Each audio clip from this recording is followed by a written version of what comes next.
News Kannada 14ಗೆ ಸ್ವಾಗತ. ಶಿವಮೊಗ್ಗ ಜಿಲ್ಲಾ ಕಾಂಗ್ರೆಸ್ನಿಂದ ಚೊಂಬು ಹಿಡಿದು ಕಾಂಗ್ರೆಸ್ ಪ್ರತಿಭಟನೆಯನ್ನ ನಡೆಸಿದೆ. ಕೇಂದ್ರ ಸರ್ಕಾರದ ಮಲತಾಯಿ ಧೋರಣೆಯನ್ನ ಖಂಡಿಸಿ ಶಿವಮೊಗ್ಗದಲ್ಲಿ ಜಿಲ್ಲಾ ಕಾಂಗ್ರೆಸ್ ಚೊಂಬು ಪ್ರದರ್ಶನ ಹಾಗೂ ಪ್ರತಿಭಟನಾ ಮೆರವಣಿಗೆಯನ್ನ ನಡೆಸಿತು. ಜಿಲ್ಲಾ ಕಾಂಗ್ರೆಸ್ನಿಂದ ಮಹಾವೀರ ವೃತ್ತದವರೆಗೆ ಮೆರವಣಿಗೆಯನ್ನು ನಡೆಸಲಾಯಿತು. ಬಿಜೆಪಿ ನೇತೃತ್ವದ ಕೇಂದ್ರ ಸರ್ಕಾರದ ಇತ್ತೀಚಿನ ಬಜೆಟ್ ಮಂಡನೆಯಲ್ಲಿ ರಾಜ್ಯಕ್ಕೆ ಯಾವುದೇ ಹೊಸ ಯೋಜನೆ ಅಥವಾ ಹಿಂದಿನ ಯೋಜನೆಗಳಿಗೆ ಯಾವುದೇ ಅನುದಾನವನ್ನ ಮೀಸಲಿಡದೆ ಅನ್ಯಾಯ ಮಾಡಿದೆ ಅಂತ ಆಕ್ರೋಶ ವ್ಯಕ್ತಪಡಿಸಲಾಯಿತು. ಇನ್ನು ಚೊಂಬು ಕೊಟ್ಟು ಅನ್ಯಾಯವೆಸಗಿದೆ ಅಂತ ಇಂದು ಬೆಳಗ್ಗೆ 11 ಗಂಟೆಗೆ ಕಾಂಗ್ರೆಸ್ ಭವನದಿಂದ ಕಾರ್ಯಕರ್ತರು ಚೊಂಬು ಪ್ರದರ್ಶನದೊಂದಿಗೆ ತೆರಳಿ ಮಹಾವೀರ ವೃತ್ತದಲ್ಲಿ ಪ್ರತಿಭಟನೆ ನಡೆಸಿದರು. ಪ್ರತಿಭಟನೆಯಲ್ಲಿ ಜಿಲ್ಲಾ ಕಾಂಗ್ರೆಸ್ ಅಧ್ಯಕ್ಷರು, ಕೆಪಿಸಿಸಿ ಪ್ರಧಾನ ಕಾರ್ಯದರ್ಶಿ ದೇವೇಂದ್ರಪ್ಪ, ಸೂಡಾ ಅಧ್ಯಕ್ಷ ಎಚ್ಎಸ್ ಸುಂದರೇಶ್, ಮಾಜಿ corporator HS Yogesh, block Congress ಅಧ್ಯಕ್ಷ ಶಿವಕುಮಾರ್, ಕಲೀಂ ಪಾಷಾ, ಕೆಪಿಸಿಸಿ ಹಿಂದುಳಿದ ವರ್ಗಗಳ ರಾಜ್ಯ ಸಂಯೋಜಕ ಜಿಡಿ ಮಂಜುನಾಥ್ ಉಪಸ್ಥಿತರಿದ್ದರು. ನ್ಯೂಸ್ ಕನ್ನಡ 14 ಶಿವಮೊಗ್ಗ. ಅನುದಾನ ಕೊಡದ ಕೇಂದ್ರ ಬಿಜೆಪಿ ಸರ್ಕಾರಕ್ಕೆ, ಕರ್ನಾಟಕಕ್ಕೆ ಜಂಬು ಕೊಟ್ಟ ಕೇಂದ್ರ ಬಿಜೆಪಿ ಸರ್ಕಾರಕ್ಕೆ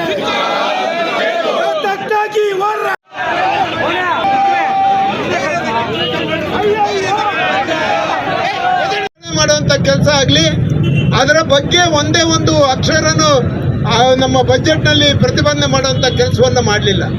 ಮತ್ತು ಇಡೀ ರಾಜ್ಯಕ್ಕೆ ಯಾವುದೇ ಥರದ ನಮಗೆ ಅನುದಾನವನ್ನು ನೀಡುವಂಥ ಕೆಲಸವನ್ನು ಈ ಏನು ಬಿಜೆಪಿಯ ಕೇಂದ್ರ ಸರ್ಕಾರ ಮಾಡಲಿಲ್ಲ.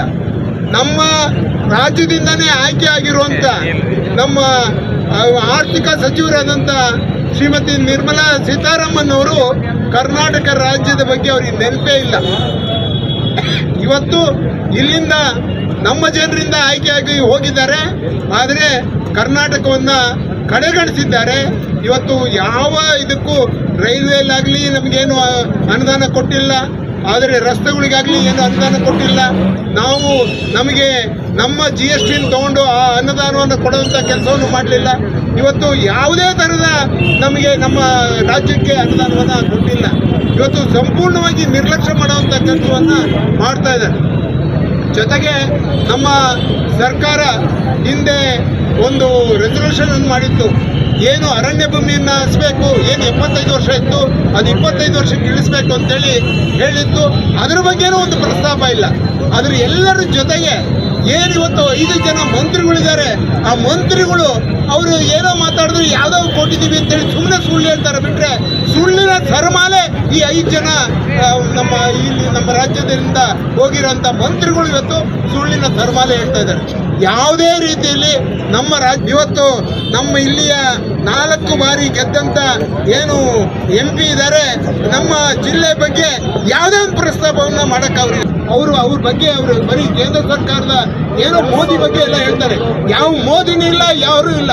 ಮೋದಿ ಸಹ ಏನು ಕೊಡಲಿಲ್ಲ. ಇಲ್ಲಿ ಬಂದು ನಮ್ಮ ಕರ್ನಾಟಕದ ಜನರ 17 ಜನರ MP ತಗೊಂಡ್ರು ಸಹ ಇವತ್ತು ಅದನ್ನು ನಿರ್ಲಕ್ಷ್ಯ ಮಾಡುವಂಥ ಕೆಲಸ ಮೋದಿನೂ ಮಾಡಿದ್ದಾರೆ, ಈ ಬಿಜೆಪಿ ಸರ್ಕಾರ ಮಾಡಿದೆ. ಅದರ ವಿರುದ್ಧ ನಾವು ಇವತ್ತು ಪ್ರತಿಭಟನೆಯನ್ನು ಮಾಡ್ತಾ ಇದ್ದೀವಿ. ಖಾಲಿ ಚೆಂಬನ್ನ ನಾವು ಪ್ರದರ್ಶನ ಮಾಡುವಂಥ ಕೆಲಸ ನಾವು ಮಾಡ್ತಾ ಇದ್ದೀವಿ. ಇವತ್ತು ಪ್ರದರ್ಶನ ಮಾಡಿ ಏನು ಕೇಂದ್ರ ಸರ್ಕಾರ ನಮ್ಗೆ ಅನ್ಯಾಯ ಮಾಡ್ತಾ ಇದೆ, ಈ ಅನ್ಯಾಯವನ್ನ ಸರಿಪಡಿಸದೇ ಇದ್ರೆ ನಾವು ಹೋರಾಟವನ್ನು ಮಾಡಬೇಕು ಅಂತೇಳಿ ಈಗಾಗಲೇ ನಮ್ಮ ಕರ್ನಾಟಕ ಪ್ರದೇಶ ಕಾಂಗ್ರೆಸ್ ಸಮಿತಿ ಅಧ್ಯಕ್ಷರಾದ ಶಿವಕುಮಾರ್ ಅವರು, ನಮ್ಮ ಮುಖ್ಯಮಂತ್ರಿಗಳಾದಂಥ ಶ್ರೀಯುತ ಸಿದ್ದರಾಮಯ್ಯನವರು ಕರೆಯನ್ನು ಕೊಟ್ಟಿದ್ದಾರೆ. ಹಿಂದೆ ನಮ್ಮ GST ಪಾಲ್ ಬರಲಿಲ್ಲ ಅಂತೇಳಿ ನಾವು ಎಲ್ಲಿ ನಮ್ಮ ದೆಹಲಿಯಲ್ಲೇ ಹೋಗಿ ನಾವು ಪ್ರತಿಭಟನೆಯನ್ನು ಮಾಡುವಂಥ ಕೆಲಸ ಮಾಡಿದ್ವಿ. ಇನ್ನು ಎಲ್ಲ ವಿಚಾರಕ್ಕೂ ಇಲ್ಲಿಯ ಜನ ಹೋಗಿ ಪ್ರತಿಭಟನೆ ಮಾಡುವಂಥ ಕೆಲಸವನ್ನ ಮಾಡಬೇಕಾಗುತ್ತೆ. ಆದ್ರಿಂದ ಇವತ್ತೇನು ನಮ್ಮ ನಿರ್ಲಕ್ಷ್ಯವನ್ನು ಮಾಡ್ತಾ ಇದ್ದಾರೆ ನಮ್ಮ ಕರ್ನಾಟಕ ರಾಜ್ಯದ ಮೇಲೆ ಇವತ್ತು ನಿರ್ಲಕ್ಷ್ಯವನ್ನ ಧೋರಣೆ ಇದೆ. ಆ ಧೋರಣೆ ಹೋಗೋ ತನಕ ನಾವು ಪ್ರತಿಭಟನೆ ಮಾಡಬೇಕಾಗುತ್ತೆ. ಇಡೀ ಭಾರತದಲ್ಲೇ 2ನೇ ಅತಿ ದೊಡ್ಡ ರಾಜ್ಯ ಇವತ್ತೇನೋ GST ಹಣವನ್ನು ಕೊಡ್ತಾ ಇರೋಂಥ ರಾಜ್ಯ ನಮ್ಮದು. ಆದರೆ ಇವತ್ತು ಅದನ್ನೆಲ್ಲ ನಮ್ಮ ದುಡ್ಡನ್ನು ತಗೊಂಡೋಗಿ ಎಲ್ಲ ಉತ್ತರ ಪ್ರದೇಶದಲ್ಲೋ ಇನ್ನೊಂದು ಕಡೆನೂ ಕೊಡ್ತಾ ಇದ್ದಾರೆ. ಬಿಟ್ಟರೆ ನಮಗೆ ದುಡ್ಡು ಬರ್ತಾ ಇಲ್ಲ. ಇವತ್ತು ಕೇವಲ ಒಂದು ಆಂಧ್ರ ಪ್ರದೇಶ ಮತ್ತು ಬಿಹಾರಕ್ಕೆ ಮಾತ್ರ ಈ ಅನುದಾನವನ್ನು ಕೊಡುವಂತ ಕೆಲಸ ಮಾಡಿದ್ದಾರೆ. ಇವತ್ತು ನಾವು ಇಲ್ಲಿ ಅಲ್ಲಿ ಬಿಜೆಪಿನೇ ಗೆದ್ದಿಲ್ಲ, ಆದ್ರೆ ಇಲ್ಲಿ ಬಿಜೆಪಿಗೆ ಜನ ಒಂದ್ಸಲ ಯೋಚನೆ ಮಾಡಬೇಕು. ಈ ಬಿಜೆಪಿನ ಈ ಯಾತಕ್ಕೆ ನಾವು ಗೆಲ್ಸಿದೀವಿ, ಏನ್ ಅನ್ಯಾಯ ಆಗಿದೆ ಮತ್ತು ಅನ್ಯಾಯ ಏನ್ ಮಾಡ್ತಾ ಇದೆ ಅನ್ನೋದನ್ನ ಯೋಚನೆ ಮಾಡುವಂತ ಕೆಲಸವನ್ನ ನಾವು ಮಾಡಬೇಕಾಗುತ್ತೆ. ಆದ್ರಿಂದ ಈ ಏನು ಇವತ್ತು ಕೇಂದ್ರ ಸರ್ಕಾರ ನಮಗೆ ಅನ್ಯಾಯ ಮಾಡ್ತಾ ಇದೆ, ಅದ್ರ ವಿರುದ್ಧ ನಾವು ಎಲ್ಲರೂ ಸೇರಿ ಪ್ರತಿಭಟನೆ ಮಾಡುವಂತ ಕೆಲಸವನ್ನು ಆಗಬೇಕು. ಇವತ್ತು ಒಂದು ಸಾಂಕೇತಿಕವಾಗಿ ನಮ್ಮ ಖಾಲಿ ಚೆಂಬನ್ನ ತೋರಿಸೋದ್ರ ಮೂಲಕ ನಾವು ಇವತ್ತು ಪ್ರತಿಭಟನೆಯನ್ನು ಮಾಡ್ತಾ ಇದ್ವಿ. ಮುಂದಿನ ದಿನ ಈ ಹೋರಾಟ ದೊಡ್ಡ ಮಟ್ಟದಲ್ಲಿ ಆಗಬೇಕಾಗುತ್ತೆ, ದೊಡ್ಡ ರೀತಿಯಲ್ಲಿ ನಾವು ಈ ಕೆಲಸವನ್ನು ಮಾಡಬೇಕಾಗುತ್ತೆ. ಆದ್ರಿಂದ ಇಲ್ಲಿ ಸೇರಿರುವಂತಹ ನಮ್ಮ ಎಲ್ಲ ಕಾಂಗ್ರೆಸ್ಸಿನ ಬಂಧುಗಳು ಇವತ್ತು ಹೆಚ್ಚಿನ ಸಂಖ್ಯೆಯಲ್ಲಿ ಇಲ್ಲಿ ಬಂದು ಈ ಒಂದು ಪ್ರತಿಭಟನೆ ಇದರಲ್ಲಿ ಕಾರ್ಯಕ್ರಮದಲ್ಲಿ ಭಾಗವಹಿಸಿದ್ದೀರಾ, ಅವರಿಗೆ ನಾನು ಧನ್ಯವಾದಗಳನ್ನ ಈ ಅಧಿವೇಶನದಲ್ಲಿ ಕೇಂದ್ರ ಸರ್ಕಾರ ಮಲತಾಯಿ ಧೋರಣೆಯನ್ನು ಅನುಸರಿಸಿದೆ. ನಮ್ಮಿಂದ 4.5 ಲಕ್ಷ ಕೋಟಿ ತೆರಿಗೆ ಹಣ ಹೋಗ್ತಾ ಇದ್ರು ಕೂಡ ನಮಗೆ ಯಾವುದೇ ಅನುದಾನವನ್ನು ಕೊಡ್ತಾ ಇಲ್ಲ. ಸುಳ್ಳು ಮಾತುಗಳನ್ನು ಪ್ರಚಾರವನ್ನು ಮಾಡ್ತಾ ಇದ್ದಾರೆ. ನಾವು 7,500 ಕೋಟಿ ಕೊಟ್ಟಿದ್ದೇವೆ. ಕಳೆದ 10 ವರ್ಷಗಳಲ್ಲಿ ನಡೀತಾ ಇರತಕ್ಕಂಥ ಕಾಮಗಾರಿಗಳ ಮುಂದುವರೆದ ಕಾಮಗಾರಿಗೆ ಅನುದಾನ ಬಂದಿದೆಯೇ ಹೊರತು ಯಾವುದೇ ಒಂದು ಹೊಸ ಯೋಜನೆಗೆ ಹಣವನ್ನು ಬಿಡುಗಡೆ ಮಾಡಿಲ್ಲ. ನಮ್ಮ ರೈತರ ಹಿತವನ್ನು ತಿರಸ್ಕಾರ ಮಾಡಿದ್ದಾರೆ. ನಮ್ಮ ನೀರಾವರಿ ಸಮಸ್ಯೆಗಳ ಬಗ್ಗೆ ಮಾತನಾಡಲಿಲ್ಲ. ಬಹಳಷ್ಟು ಪ್ರವಾಹ ಮತ್ತು ಬರಗಾಲದ ಸಂದರ್ಭದಲ್ಲಿ ನಮಗೆ ಬರಬೇಕಾದಂಥ ನಮ್ಮ ಹಕ್ಕಿನ ಹಣವನ್ನು ಕೂಡ ಬಿಡುಗಡೆ ಮಾಡಲಿಲ್ಲ.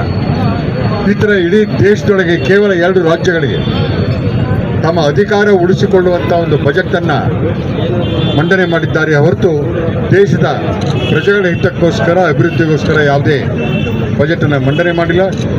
ಇದೆಲ್ಲದರ ಬಗ್ಗೆ ದೀರ್ಘವಾಗಿ ಈಗಾಗಲೇ ನಮ್ಮ ಜಿಲ್ಲಾಧ್ಯಕ್ಷರು ಮಾತನಾಡಿದ್ದಾರೆ. ಈ ಥರದ ಸ್ವಭಾವವನ್ನು ಮನೋಪೀಠಿಕೆಯನ್ನು ಧಿಕ್ಕಾರ ಮಾಡಿ ಇವತ್ತು ಕಾಂಗ್ರೆಸ್ ಪಕ್ಷ ರಾಜ್ಯಾದ್ಯಂತ ಪ್ರತಿಭಟನೆಯನ್ನು ಮಾಡ್ತೇವೆ. ಅದೇ ರೀತಿ ಶಿವಮೊಗ್ಗದಲ್ಲೂ ಕೂಡ ಮಾಡ್ತಾ ಇದ್ದೇವೆ. ನಿರ್ಮಲಾ ಸೀತಾರಾಮನ್ ಅವರು ಮಾಡಲಿ ಅನ್ನೋಂಥ ಒತ್ತಾಯವನ್ನು ಮಾಡ್ತಾ ನನ್ನ ಮಾತನ್ನು ಮುಕ್ತಾಯ ಮಾಡ್ತೇನೆ. ಧನ್ಯವಾದ. ಏನು ಕೇಂದ್ರ ಸರ್ಕಾರದ ವಿರುದ್ಧ ಶಿವಮೊಗ್ಗ ಜಿಲ್ಲಾ ಕಾಂಗ್ರೆಸ್ ವತಿಯಿಂದ ಜಿಲ್ಲಾ ಅಧ್ಯಕ್ಷರ ನೇತೃತ್ವದಲ್ಲಿ ಜಿಲ್ಲಾ ಕಾಂಗ್ರೆಸ್ಸಿನ ಎಲ್ಲ ಪದಾಧಿಕಾರಿಗಳು, ಮುಖಂಡರುಗಳು, ಬ್ಲಾಕ್ ಕಾಂಗ್ರೆಸ್ ಅಧ್ಯಕ್ಷರುಗಳು ಮತ್ತು ಎಲ್ಲ ನಾಯಕರುಗಳು ಕೂಡ ಇವತ್ತು ಸೇರಿ ಏನು ಈ ರಾಜ್ಯಕ್ಕೆ ಬಜೆಟ್ನಲ್ಲಿ ಅನ್ಯಾಯ ಆಗಿದೆ ಅದರ ವಿರುದ್ಧ ನಾವು ಹೋರಾಟ ಮಾಡ್ತಕ್ಕಂಥ ಕೆಲಸವನ್ನು ಮಾಡ್ತಾ ಇದ್ದೀವಿ. ಈಗಾಗಲೇ ಮಾನ್ಯ ಮುಖ್ಯಮಂತ್ರಿಗಳು ಮತ್ತು KPC ಅಧ್ಯಕ್ಷರು ಕೇಂದ್ರ ಸರ್ಕಾರದ ವಿರುದ್ಧ ಇವತ್ತು ಹೋರಾಟವನ್ನು ಮಾಡ್ತಾ ಇದ್ದಾರೆ. ಈಗಾಗಲೇ ಅವರು ಕರೆದಂಥ ಆಯೋಗ ಸಭೆಯೂ ಕೂಡ ಸುಮಾರು 7 ರಾಜ್ಯಗಳ ಮುಖ್ಯಮಂತ್ರಿಗಳು ಇವತ್ತು ಭಾಗವಹಿಸ್ತಾ ಇಲ್ಲ. ಯಾಕೆ ಅಂತ ಹೇಳಿದ್ರೆ ಇವತ್ತು ಇಂಡಿಯಾ ಒಕ್ಕೂಟದ ಎಲ್ಲೆಲ್ಲಿ ಸರ್ಕಾರಗಳಿದ್ದಾವೆ ಅದಕ್ಕೆ ಎಲ್ಲ ಕಡೆನೂ ಕೂಡ ಇವತ್ತು ಕೇಂದ್ರ ಸರ್ಕಾರ, ನರೇಂದ್ರ ಮೋದಿ ನೇತೃತ್ವದ ಸರ್ಕಾರ ಅನ್ಯಾಯ ಮಾಡಿದೆ. ಅದರ ವಿರುದ್ಧವಾಗಿ ಇಡೀ ದೇಶದಲ್ಲಿ ಇವತ್ತು ಹೋರಾಟ ನಡೀತದೆ. ಅದಕ್ಕಾಗಿ ಇವತ್ತು ಕೇಂದ್ರ ಸರ್ಕಾರ ಇವತ್ತು ಏನು ರಾಜ್ಯಗಳಿಗೆ ಮಲತಾಯಿ ಧೋರಣೆ ಮಾಡ್ತಾ ಇದೆ ಅದರ ವಿರುದ್ಧವಾಗಿ ನಾವಿನ್ನು ಬಹಳಷ್ಟು ಹೋರಾಟಗಳನ್ನು ಮಾಡಬೇಕಾಗಿದೆ. ಯಾಕೆ ಅಂತ ಹೇಳಿದ್ರೆ ಇವತ್ತು ಅತಿವೃಷ್ಟಿ, ಅನಾವೃಷ್ಟಿ ಕಾಲದಲ್ಲೂ ಕೂಡ ಕೇಂದ್ರ ಸರ್ಕಾರ ತನ್ನ ಸ್ವಂತ ರಾಜ್ಯಕ್ಕಾಗಿ ಇವತ್ತು ಇಡೀ ದೇಶದ ಹಣವನ್ನು ಬಳಸ್ಕೊಳ್ತಾ ಇದೆ. ಅದಕ್ಕಾಗಿ ಅದರ ವಿರುದ್ಧವಾಗಿ ಕಾಂಗ್ರೆಸ್ ಪಕ್ಷ ವತಿಯಿಂದ ಪ್ರತಿ ತಾಲೂಕಿನಲ್ಲೂ ಕೂಡ ನಾವು ಇನ್ನೂ ಹೋರಾಟಗಳನ್ನು ಜಾಸ್ತಿ ಮಾಡಬೇಕಾಗಿದೆ. ಮತ್ತು ಕೂಡಲೇ ಅವರು ಮಧ್ಯಂತರ ಬಜೆಟನ್ನು ಮಾಡಿ ಅಥವಾ ಯಾವುದೇ ರೀತಿಯಲ್ಲಾದರೂ ಕರ್ನಾಟಕ ರಾಜ್ಯಕ್ಕೆ ಹಣವನ್ನು ಒದಗಿಸಬೇಕು ಅಂತೇಳಿ ಈ ಪ್ರತಿಭಟನೆ ಮೂಲಕ ಒತ್ತಾಯ ಮಾಡಿ ನನ್ನ 2 ಮಾತು ಗೊತ್ತಿನ ಜೈ ಹಿಂದ್. ಆ ಬಜೆಟ್ನಲ್ಲಿ ಕರ್ನಾಟಕ ರಾಜ್ಯಕ್ಕೆ ದೊಡ್ಡ ಅನ್ಯಾಯವನ್ನು ಮಾಡಿದೆ. ಕಾರಣ ಒಂದೇ ಒಂದು ಯೋಜನೆಯನ್ನು ನಮ್ಮ ಕರ್ನಾಟಕ ರಾಜ್ಯಕ್ಕೆ ಕೊಡಲಿಲ್ಲ. ಹಿಂದಿನ ಬಜೆಟ್ನಲ್ಲಿ ಅವರು ವಾಗ್ದಾನ ಮಾಡಿದಂತೆ ಭದ್ರಾ ಯೋಜನೆ, ಅಪ್ಪರ್ ಭದ್ರಾ ಯೋಜನೆಗೆ 5,300 ಕೋಟಿ ರೂಪಾಯಿ ಹಣವನ್ನು ಕೊಡ್ತೀವಿ ಅಂತೇಳಿ ಹೇಳಿದರು. ಆದರೆ ಇಲ್ಲಿವರೆಗೂ ಅದಕ್ಕೆ ಹಣವನ್ನು ಕೊಡುವಂಥ ಕೆಲಸ ಆಗಿಲ್ಲ. ಈ ಬಜೆಟ್ನಲ್ಲಿ ಅದರ ಪ್ರಸ್ತಾಪನೂ ಮಾಡಲಿಲ್ಲ. ಹಣವನ್ನು ಕೊಡ್ತೀವಿ ಅಂತೇಳಿ ಆ ಹಣವನ್ನು ಕೊಡ್ತೀವಿ ಅಂತಲೂ ಈ ಪ್ರಸ್ತಾಪವನ್ನು ಮಾಡಲಿಲ್ಲ. ಹಾಗಾಗಿ ನಮಗೆ ಬರಬೇಕಾದಂಥ ಅನುದಾನಗಳು ಇವತ್ತು ಇಡೀ ದೇಶದಲ್ಲಿ ನಮ್ಮದು 2ನೇ ರಾಜ್ಯ. ಇವತ್ತೇನಾದ್ರು GST ಹೆಚ್ಚಿನ GST ಕೊಡ್ತಾ ಇರೋಂಥದ್ರಲ್ಲಿ 2ನೇ ರಾಜ್ಯ. ಇವತ್ತು ನಮ್ಮ ರಾಜ್ಯಕ್ಕೆ ಅನ್ಯಾಯ ಮಾಡ್ತಾ ಇದೆ. ಹಿಂದೆ ನಮಗೆ ಹಣ ಕೊಟ್ಟಿಲ್ಲ ಅಂತೇಳಿ ನಮ್ಮ ಸರ್ಕಾರದ ಮಂತ್ರಿಗಳು, ಶಾಸಕರು ಎಲ್ಲ ಸೇರಿ ಏನು ದೆಹಲಿಯಲ್ಲಿ ಒಂದು ಪ್ರತಿಭಟನೆ ಮಾಡಿದ್ರು. ಸುಪ್ರೀಂ ಕೋರ್ಟ್ನಲ್ಲಿ ನಮಗೆ ಅದಕ್ಕೊಂದು ಸ್ವಲ್ಪ ನಮ್ಮ ಪರವಾಗಿ ಒಂದು ಸ್ವಲ್ಪ ಹಣವನ್ನು ಕೊಡುವಂಥ ಕೆಲಸ ಆಯಿತು. ಅದು ಬಿಟ್ಟರೆ ಇನ್ನು ನಮ್ಮ ಹಣ ಕೊಡೋಂಥ ಕೆಲಸನೂ ಆಗ್ತಾಯಿಲ್ಲ. ನಮ್ಮ ರಾಜ್ಯಕ್ಕೆ ಯಾವ ಯೋಜನೆಗಳು ಕೊಡ್ತಾ ಇಲ್ಲ.